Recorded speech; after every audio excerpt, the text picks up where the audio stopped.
سکتہ کا مطلب ہوتا ہے ٹھہرنا، سکتہ اور سکوت کا، ٹھیک ہے،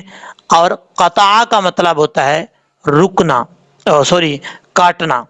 اس کا بھی یہی معنی، یعنی رکنے کے معنی میں ہی آ جاتا ہے، جب ایک تعلق کٹ جاتا ہے تو وہ رک جاتا ہے۔ اچھا جی، اب یہاں پر سکتہ پڑھنے کا طریقہ یہ ہے، مثال کے طور پہ اب سورۃ المطففین میں یہ لفظ ہے،